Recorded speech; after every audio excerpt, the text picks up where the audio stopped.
বুঝলে দাদু ভাই, তোমরা তো এখন ল্যাপটপে মোবাইলে বন্ধু বান্ধবের খোঁজ খবর নিতে পারো, চ্যাট করতে পারো, কিন্তু আমাদের সময় এত কিছু ছিল না। এমনকি কোনো টেলিফোনও ছিল না। আমরা যখন ছোট ছিলাম তখন আমরা কয়েক বন্ধু মিলে আড্ডা দিতাম। করতাম কি জানো?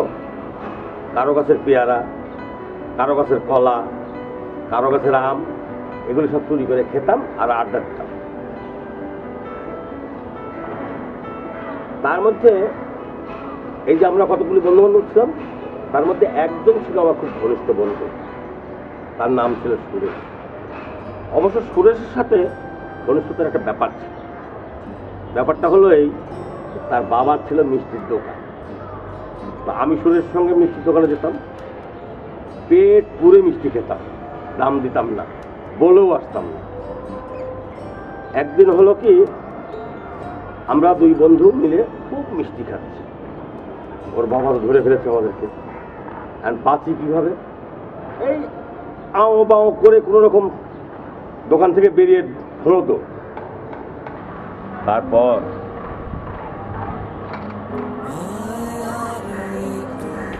এলো আমাদের মহান মুক্তিযুদ্ধ 1971 সাল।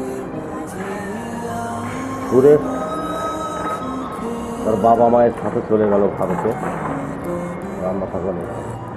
অবশ্য সুরেশ চলে যাওয়ার পর 2-3 মাস তার সাথে পত্র যোগাযোগ হয়েছে, তারপর আর যোগাযোগ হয়। শেষ পত্রটা যখন পেলাম তখন জানলাম সুরেশ ভারতে গিয়ে তার বাবার ব্যবসা মিষ্টির দোকান শুরু করেছে। নাম দিয়েছিল সুরেশ লাকি। তারপর আমার কোনো যোগাযোগ নেই।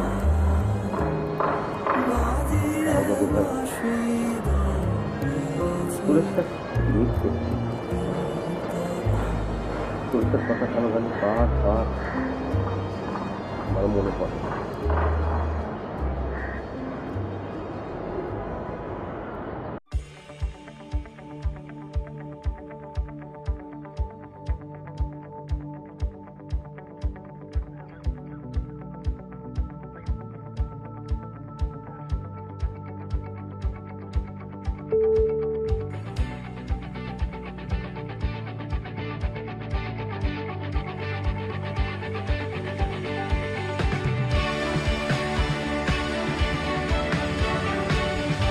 হ্যালো, সুরেশ লাড্ডু খান? জি, আমি কি একটু সুরেশ আঙ্কেলের সাথে কথা বলতে পারি?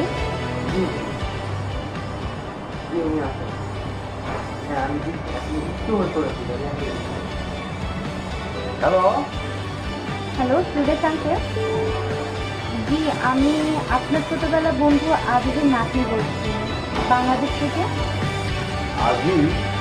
আপনারা একসাথে ছোটবেলা আম চুরি করে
সুরেশ